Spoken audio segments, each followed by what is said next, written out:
This is exactly right.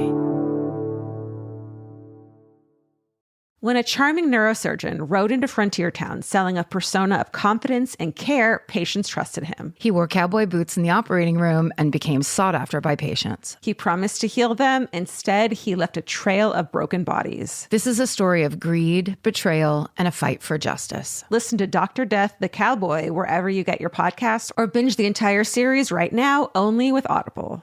Goodbye. Sometimes the hardest part of therapy is just getting started. For real, which is why having help that's flexible, accessible, and easy to fit into your life matters. And that's exactly what Talkspace is designed for. Talkspace therapy and psychiatry is covered by most insurers, and most insured members pay a copay of $0. Part of the mission of Talkspace is to provide quality care that is accessible and affordable, whether or not you're insured. Talkspace has really made it just a kind of no-brainer to try therapy. If you're nervous about talking to someone, if you're nervous about the money, if you're nervous about leaving the house, you don't have to deal with any of that. They have covered it.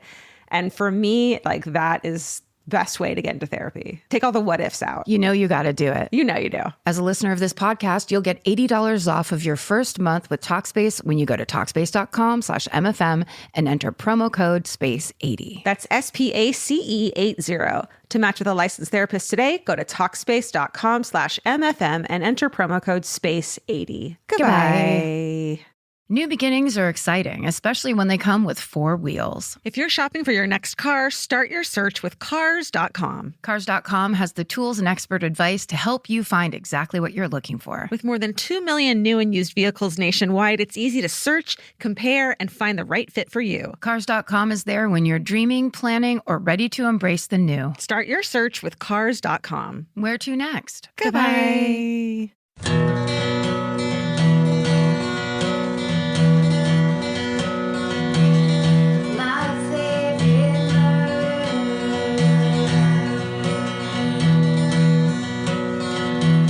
Hello. Don't laugh at me. Our heads both tilt to the side when we try to introduce these fucking podcasts. My ear's on my shoulder. Here's our introductory voices that are unnatural. And this one's for the My Favorite Murder Minisode. And do you know what that means, everybody? Well, we'll tell you. It means that this is the episode where we read to you all of your hometown murders, your different stories. There's really a barrage of topics that you can send into us that we'll accept. Finding money, ghost stories, alien stories. Sinkholes. Your grandparents did some crazy shit. Stuff in walls. You found things and they were crazy. Just whatever. Hometown murders. We like those still. We don't mind urban legends if they're entertaining enough to read. Yeah. So shall we begin? Yeah, you go ahead. Do you want me to begin? What's my last one? Why don't... Do you have a good last one? Yes. Okay, I'll start. Okay. Right? 1, 2, 3, 4. Okay. This is called Meanwhile in Riverside. Oh, shit, y'all. Here we go. Hi, Georgia, Karen, Steven, and animals. Longtime listener, first-time writer. I am an East Coast transplant living in Riverside, California, studying toxicology at the University of California. Ooh, poison. Very cool. Riverside. I didn't see that last word. University of California, Riverside. Because apparently colleges are named based on the city they're in. Who fucking knew? We don't fucking know. That's College for sure. graduates know that. Deans. Yeah. They know. Fucking deans. I started listening to your podcast shortly after moving to SoCal, and it helped me adapt to the West Coast. Thank you. Del Taco. That's all we give you. One of my favorite episodes is Never a Mannequin, in which Karen details the Riverside serial killer that targeted sex workers in the late 80s. Yeah. Since that time, Riverside has seemed to become less crime-ridden until lately. Uh-oh. Starting in March, we have had a serial masturbator on campus. You know what? Bad news. I think you've got a bunch of those on campus. Oh, no. It's a college campus. I bet it's pretty serial for every student there. Oh, no. You know, it's stressful. I Tests. get it. Well, UCR being a commuter school, so I guess there's no dorm rooms to actually do it in. Well, I think it just means there are dorms because my school was a commuter school. Oh, really? It just means that it's massively huge and a lot of people don't stay there. Got it. Okay. UCR being a commuter school is a campus surrounded by parking lots. We received campus-wide emails about crime on and near campus, and we kept getting emails entitled "Lewd Act Occurred on Campus." There have been at least 5 episodes where a woman will be walking alone in a parking lot. She's approached by a man driving a car. Sometimes he asks for directions, and the woman will notice he is jerking it. All the accounts say it is a white 20-something man, though the car description changes email to email. The man will then drive away once the woman reacts or runs away. Thank God there have been no abductions. There is an elevated police presence on campus, but we keep getting emails.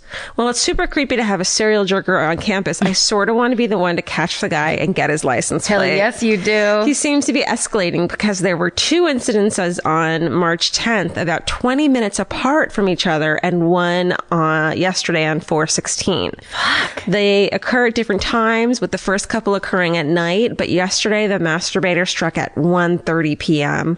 In the afternoon? Getting bold. Yes. Whoa. Maybe it's for the best neither of you have spent a lot of time in Riverside. I'm conflicted because these incidences give me and my female peers excitement to theorize if he is someone we know, but I'm now nervous to walk through the parking lot after my late classes. I will continue to stay sexy, walk with my camera ready to get the license plate, and try to catch a serial jerker. Much love and thank you for all you do, Cam. Okay, can I just say this to Cam? Yeah. Just off the dome. Do not walk in that fucking parking lot after late classes by yourself. Yeah. Other people leave that class, walk to one person's car, drive to the other person's car. Yeah. Because it is escalating. And as we know, as we've heard all these fucking stories, it progresses to other things. Well, they get more and more confident because they keep not getting caught. So they say, hey, I did this 3 times at night. I could do it during the day now and I'm not getting caught. And now the next thing is I want to touch her. It's not enough for her to see me jerking off. Right. Now there needs to be actual contact. Exactly. That's how all these fucking stories go. I love though, it's so different. Oh, was I right up on it? It's so different. Now, because imagine in the 80s, if there was a serial jerker driving around, no cops would ever come and they'd all laugh. Yeah. And now there's a heightened police presence because they know not to mess around. Yeah. God damn it. The buddy system. You're in college. Kindergartners know this. Buddy system. Don't mess around. Yeah. Now I'm mad at Cam.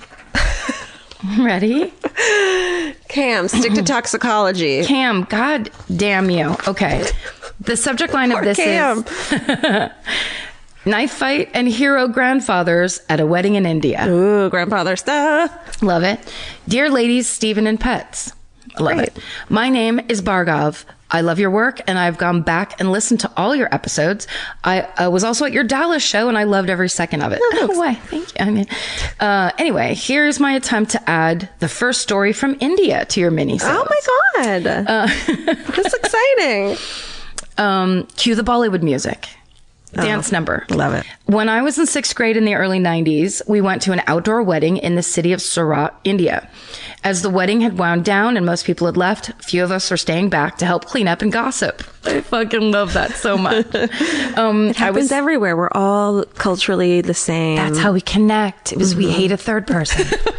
I was helping in a chair. Oh, sorry. I was sitting in a chair. Helping in a chair? I was helping my ass sit in a chair with my sister, cousins, and grandparents as my mother was helping others wind up. Just then, 2 men ran into the wedding area, one chasing the other and carrying a huge knife. Oh my God. When we saw that they were coming directly towards where we were sitting, we all scattered. I started running to the stage as I figured the higher place would be safer without realizing that they were running right at me. Perfect. All of a sudden, the guy being chased ran into me very hard. Oh no. We both fell and he had me on top to shield him from his attacker. What a dick. A sixth grader. He grabbed a 6th grader. That's right. A child. A 6th mere graders child. are not shields. No, they're baby 12-year-olds. This is when I got a clear look at the knife. This is the last thing I actually remember until I woke up with my mom sitting next to me in tears and a crowd around us. I do remember seeing blood spatter on my shoes. My mom and other witnesses filled me in later. After we fell on the ground, my paternal grandfather's brother, that would be your paternal great uncle, got in front. He's in his 60s. He got in front of the attacker to stop him. Oh my God. He still charged ahead, took a swing, and cut the guy under me in his arm. So that's what the blood was. Okay. Got it.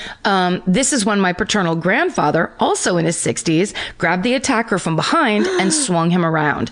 The attacker then ran away, and others chased the other guy out too. Now, the murder part.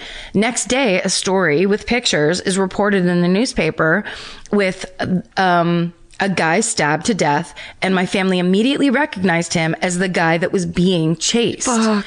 So apparently the attacker waited after running away from the wedding venue. When the other guy came out, he stabbed the guy to death in front of many witnesses. What the fuck? Anyway, SSDGM, and keep doing what you do. No. Thank you for your time. Bargoff. Bargoff, I wanted more info. What were they stabbing about? I bet it was over a woman. Oh. Or money. And that's why they ended up in a wedding. Yeah. It was all that whole thing of love. Right, that's it. Okay. I have a grandfather one too. Oh. But I'm not going to tell you the name of it. Okay. Okay. It's about finding something out about grandfather. Mm-hmm. And I don't want to tell you what. I'm going to hear it eventually. I know you are. By you. Shit. Am I too far away now? Who told you? All right. Hello, everyone. My great-grandpa died when I was a kid, and we found out all this crazy shit like 10 years later about his time in the Dutch military. Oh, wait, we're coming to Amsterdam. Don't be afraid to buy those tickets. Here we go. This will make you want to... this might actually not. You might hate us. Oh, this might change it? Well, okay. Let's see. No, it's fine. People love controversy. He and my great-grandmother, grew up in Holland and left just after World War II. My great-grandmother used to tell us stories about working as a liberator with the Dutch military to release people from concentration camps and how he was captured and put into Auschwitz for it. Fuck. My great-grandmother even gave speeches about her husband's triumphs after he died. We were all crazy proud to have someone who had done that work in our family. Sidebar, my great-grandpa always kind of skeeved me out, but I always attributed it to being 7 and him being old, and old people make me nervous anyway. Mm-hmm. Fast forward to 2013. The Dutch government releases a list of, all caps, Dutch Nazi collaborators. No. And my fucking great-grandpa was on the list. Before this, it was assumed that there were no Dutch citizens who worked for the Nazis. Alas, nope. Turns out everything he and my great-grandma had told us was bullshit. Oh, no. This rat bastard had signed up for the SS not once, but fucking twice. No. Turns out he was a mechanic for the Nazis. He managed to avoid repercussions for it by moving to Canada and lied about it for the rest of his life. Then we found out my great-grandma knew everything and lied about it until the day she died. Shit. My dad even went to Holland to check the archive records to make sure it was true. There's a whole document with his official signature and everything. Turns out great-grandpa was a total dick. Also, when my great-grandma died, we found her original copy of Mein Kampf. Oh, girl. Shit had gold pages. Gold fucking pages. Barf. That's what this person wrote. Thanks for always making awesome episodes. They make my days as a substitute teacher so much better. Don't worry, I only listen to them when the kids aren't in the room. I've gotten my mom and one of my siblings into MFM now too, and my dad hates when we talk about our, quote, murder shows. Aww. Stay sexy and don't collaborate with Nazis. Maddie. Yes. That's so disappointing. Hey, I have an argument as a Jew. Okay. I know that a lot it's like they were going to kill your whole family. Yes. Unless you were like, yeah, I'll be a mechanic, but I don't believe, and I'll sign up for the SS twice. That I have a harder time. Well, especially when you didn't have to. Yeah. All right, never mind. That logic holds up for people in Germany because it did take over the entire German country. Right. But if nobody else is collaborating except for this one asshole, I think we can call him an asshole. Because all of Holland is like, yeah, no, we fought. They're like, no, our lives. You don't have to. Yeah. Yeah. Okay. He's a dick. But goddamn. Like what? Yeah. It's good to gold original fucking Mein Kampf copy. Can't argue with the fucking shitty Nazi propaganda. You cannot see. Well, ding dong, there's the light in our eyes. Okay, well, this kind of this goes along with. Okay. And the subject line is, finally, something to email you about. Hey, Karen, Georgia, Stephen, and Pets. So, period. I am listening to your podcast pretty much from the other side of the world. Ooh, thinking about how it is a bit of a bummer that I would never have anything to add when out of the blue in Minisode 66, someone mentioned cocaine bathtubs. Oh my God. I know something about these. Hopefully the people passing in their cars didn't think I was having a fit or something, given the random excited arm gesture. Okay, so my mother-in-law is awesome, but at times can be a little naive. A while ago, when she was in her 50s, she traveled around Europe, and while staying in Venice, I want to go to Venice so bad. Let's go. I just had a wave that made me, I don't know, You got so sad. Start crying. I just saw this wave wash over you of like, will I ever go to Venice? Yes, this summer. Okay, I would like to go. I love that you're like, yes, we'll go. Like the most romantic city in the world. As if you even want to go with me after going to Europe. And then I would love to go to Venice with you and your husband. Hey, Vince and I are there. We're there. Steven, Vince, we're there. We're there. We're all, you know. I love that you're going to make it happen for me. Let's meet under the bridge of sighs. Okay. While staying in Venice, she got a job at a wee florist shop. Where are you from? A wee florist shop that seemed to get most of its business from ornate vases. Apparently, it was the best job ever, and the super friendly businessman owners would buy her coffees and treat her to lunch and meals out of the flashiest restaurants. Amazing. Sign me up. Right? This is the job I always wanted in my 20s, where I'm like, there's people that get paid a ton of money to do like to eat lunch and stuff. I just know it. Like I had all these theories in my head. Right. People who had great jobs. Look at us now. Right? This doesn't work. This is it. Come on. Her job was simple. Greet the customers. And once they had emerged from out of the back, she would wrap their chosen vases ready for shipping. God. All these men loved vases. I wouldn't have questioned it. Well, why would you? I'm naive like that too. I feel like it's that thing where if somebody actually buys a storefront and sets up a fake store, it's real easy to be like, who would go to all this trouble? But I'd also be like, okay, well, maybe it's shady because these vases are like imported and illegally. Right. But I wouldn't be like, cocaine vases. It wouldn't be the first thing that popped into your mind. Then one day she turned up for work and the shop was shut with Italian police swarming everywhere. Turns out the vases had a little something extra special in them, and the florist business was just a front for the Italian mafia's cocaine trade. Hey. Fuck, girl. In Venice, no less. You could do tons of coke and then just like take a gondola. Look at sights and shit. Just stare at things. What, then I couldn't eat all the pasta? No, you could. Well, it's that good. okay. You could be blazing on coke and you'll still eat it. I just want carbs. Yeah, that's all you can eat. That's why I can't do drugs like that. I just want to eat. Yeah.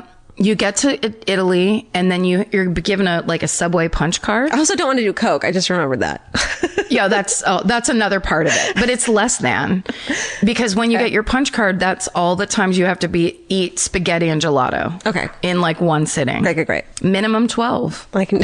I like that you weren't into this bit that you were like, I want to bail halfway through. I don't care about your Subway punch card concept. She was never arrested. Oh, that's good news. Mm-hmm. And anything but to this day, whenever she travels, she gets the full customs treatment. We are pretty sure she's on some Interpol list. Oh, shit. I love it. Stay sexy and don't go to work for the Italian mafia, Anita. That's amazing. Amazing, Anita.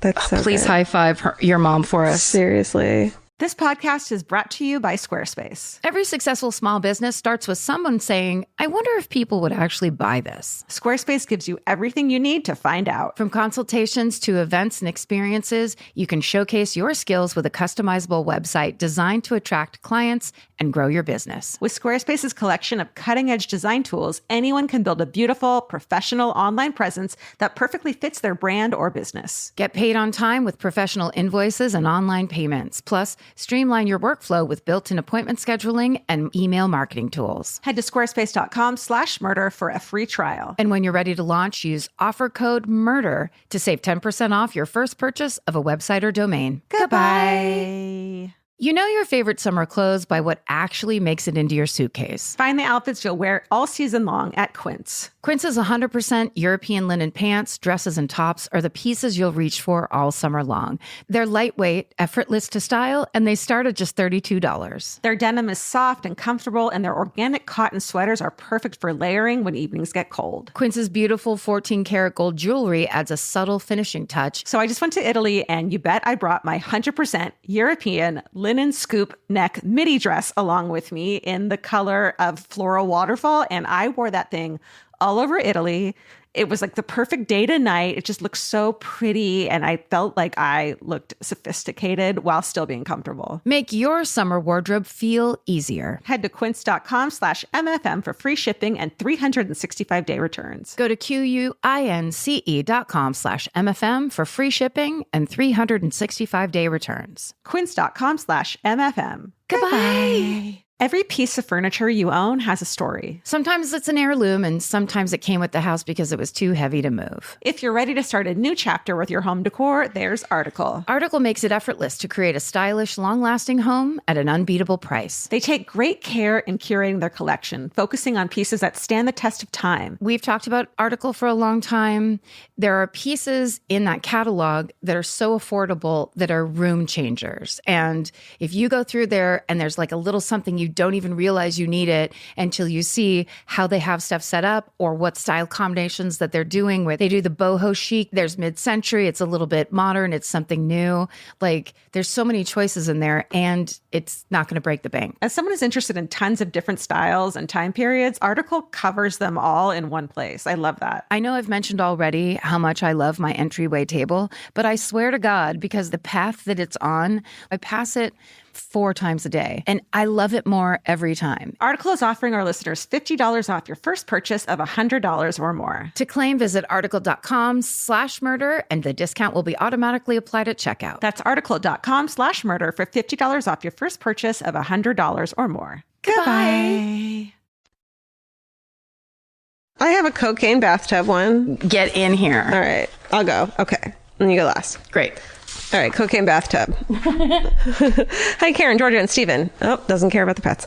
I had to share, even though this has nothing to do with murder. The Minisode is paused because I burst out laughing at the mention of a, quote, cocaine bathtub, which then prompted me to tell you this.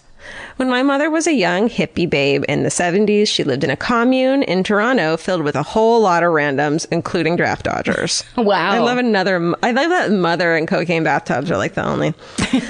One of these draft dodgers was a dude named Ricky. Ricky was a sweet guy that liked to party. One evening, my mom's upstairs taking a bath and calls down to her boyfriend to come upstairs. Instead of her boyfriend, in walks Ricky with a mirror full of lines of coke.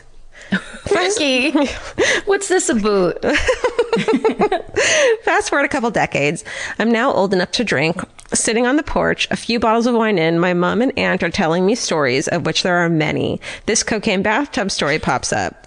Mom finishes telling it, and my aunt jumps in and says, "You're not even telling her the best part. Ricky was Rick James."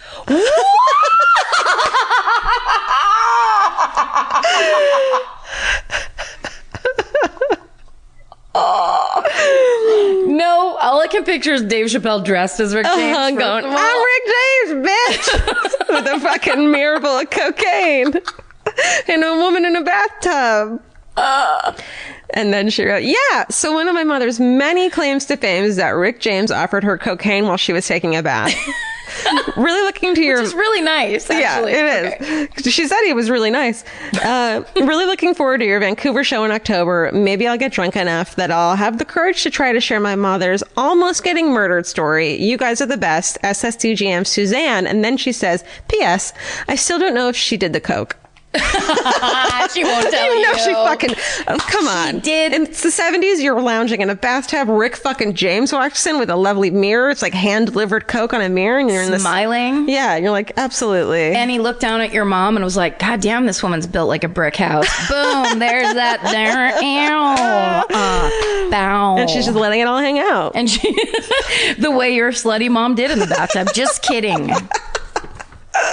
That was amazing. That I've never laughed like that before. No, that was like an alarm. I wasn't sure. I'm glad we're doing a third because I wasn't sure. You know what it is when we listen to each other tell these stories, or at least when I listen to you tell these stories, I'm just trying to guess what the thing is. I'm trying to guess what you're going to say. What's it going to be? Okay. Rick I James. didn't tell you that the story was called My Grandfather. We found out that grandpa's a Nazi. I didn't want to tell you that. Yeah, you're just searching for like what's the reveal, right? But like a celebrity cocaine bathtub reveal is just not what I thought we were doing. Also, she took that cocaine and bathtub literally. Yes. She reinterpreted it, which is like, do it, please. If especially if Rick James is. Let's all have Rick James stories now. You definitely I ran into a Rick James. Please God, a Rick James, the Rick James. Yeah, or if your name was Rick James and growing up, people sang Brick House at you to the point where you wanted to stab your own eyes out. I get it, Georgia on my mind. Have you ever heard that song? Yes, I fucking heard that song. Obviously, I've heard that song. Every drunk man in a fucking bar, old man who's ever, I tell them that my name is. Have you ever heard the song? Immediately they kick into Yeah, it's really charming. It is such a good song. I gotta love it. Yeah, it's fine. All right. I don't know why all of a sudden this episode, I don't know how to be near a microphone anymore. I got super close to it at the beginning, then I was way back off of it. Steven's clearly in a panic, but he can't stop smiling. Okay. Here's the last story. And the subject line is, when I was in a cult, we lived in a former crack house with random hidden treasures. Oh my God. Read this to me slowly. And it just says, salutations. I grew up really poor, primarily because my parents were part of a very restrictive, quote, religious organization, aka apocalyptic cult. Oh, honey. And while they didn't make us all live in a compound, they did dictate when my father could work. No Saturday work. And my mom was supposed to be the Stepford wife. No work at all. Fuck that. Right. My dad was in construction and money was tight. This resulted in our family living in some pretty interesting houses, but by far, the former crack house was the best. My parents didn't announce that the house was a former crack house, but as I got older, I put two and two together. Not only was there tons of furniture and other belongings everywhere in the house when we moved in, it also had tons of children's stuff and Polaroids of children labeled blackmail picture. What? Uh-huh. There's a child finding these pictures. What the fuck? I wanted to leave this next detail out, but my husband insists that it be told. Absolutely. Married the right man. Yes. And he's the right man for us. Yeah. That's what matters. That's what we meant. That's all that matters. In the hallway, someone had knocked a hole in the wall, and that hole was full of used hypodermic needles. Uh-huh. My dad patched it up, and we went about our lives. Someday we're going to get that's what we found in the wall story. It's going to be hypodermic needles. Yep. And it's going to be, we'll have to come right back to this episode. Yeah. Okay. It's kind of like the shaving razors in the wall, but more disgusting. Yeah. I've always wondered if anyone ever discovered them. Anyway, that's what we were just talking about. Us too. Samesies. Anyway, in the backyard, there was a shed that was filled with porn mags and, strangely, beautiful antiques. I mean, which one's the other? Who can say? I have two passions in this life. Filthy porn and old lamps. We were only renting this crack den, so my mom said we weren't supposed to throw anything away and that we couldn't go out there. But I thought it was hilarious to have all that porn and regularly got in trouble for bringing friends over to partake in the fun. Fuck yeah! Yeah, you gotta look at that porn. Whoops. After a couple of years living there, we discovered that the strip of green shag carpet in my brother's closet came up to reveal an outline on the floor. What? We lifted it up and found a room dug out in the crawl space. We were too freaked out to explore down there anymore, so we threw a bunch of toys and stuff in it and never spoke of it again. I love that they put stuff on top of it. Yep. I love this family. They're all about denial and sublimating everything. Just cover things up. Cover it up. Cover things up. Patch it. And seal walk it. Away. Someone else's problem in the future. That's right. Someone else's hometown in the future. Throw some drywall up over it. Nail it on. Oh my God. Okay. By accident one day, I discovered that the broken AC window unit in my room was filled with old newspapers and JFK half dollars. What? That's nutso. That's cool. Money in the air conditioning. See, because people on drugs, they get real nuts, and then they're like, I have to hide this, and they hide it, and then they don't remember where they put it or why. And they think someone stole it, and then they kill someone because they think they stole their shit, and then they realize they just hid it in the fucking AC unit. Hey, it's just in the AC unit. Oh, shit, I killed fucking whatever. My best friend. Okay, we lived there over 5 years, and every year we would find more and more stuff buried in the backyard. Dude. Fuck. Mostly kitchen items, like wooden spoons. What? I gotta hide these wooden spoons. The government's coming for my spoons. But also the occasional antique china. I never made it into the attic, primarily because of rats, Jesus Christ, but also because I could see into it from the garage unit via giant holes in the ceiling, and it did not look structurally sound. But I bet there was some cool stuff up there. I bet. Eventually my parents left the cult, we moved, but before we did, I made sure to hide stuff around the house before we left for some other kids to hopefully find. Oh, no. In addition to the crack treasures, whenever I'm in town, I check to see if it's up for rent or sale in case there's a chance to do a walkthrough. Oh, my God. Fun fact. When we moved into the next place, my sister... Oh my God, this is full circle. This is insane. Oh my God, oh my God. When we moved into the next place, my sister promptly found a Nazi coin in one of the closets. Sincerely yours, Ginger. What? It's all fucking happening. We're all connected. It's all crappening. Guys, what an amazing slew. How Steven, fun. good picks. Good pick, Steven. Now you know what kinds of stuff to send us. Can you do better than that? Do better than that. Try to beat the fucking Italian cocaine-based story. Try it and send it to myfavoriteMurder@gmail.com. And stay sexy. And don't get murdered. Bye. Bye. Elvis, you want a cookie?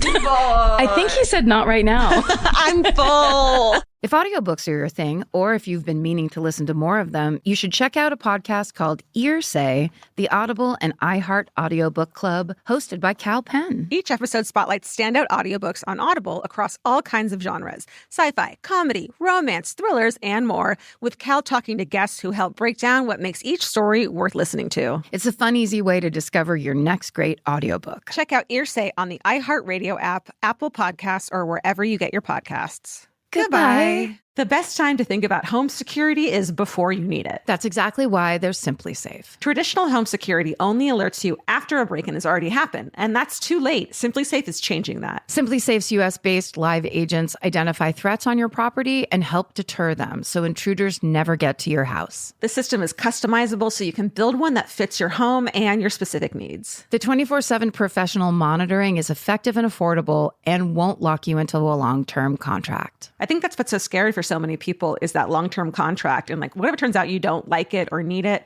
but they don't have that because they know you'll like it and you'll know that you need it and feel so much safer when you have it. Like at this point in my life, I would never go without a security system on my house. I just feel safer with actually having Simply Safe around. There's a whole staff at Simply Safe that's waiting to talk to you and help you out. Right now, you can get 50% off your new system by visiting simplysafe.com/MFM. That's half off at simplysafe.com/MFM. There's no safe like Simply Safe. Goodbye. Vacation planning should feel like a breeze, not a deep dive into countless travel sites searching for the best deal. With Cheap Caribbean's Budget Beach Finder, you can search every destination and every date all in one search. You'll save time and money with the Budget Beach Finder. Say goodbye to endless scrolling and tab hopping and hello to Budget Beach Bliss at your fingertips. Go to cheapcaribbean.com to try out the Budget Beach Finder and see just how stress-free vacation planning should be. Goodbye.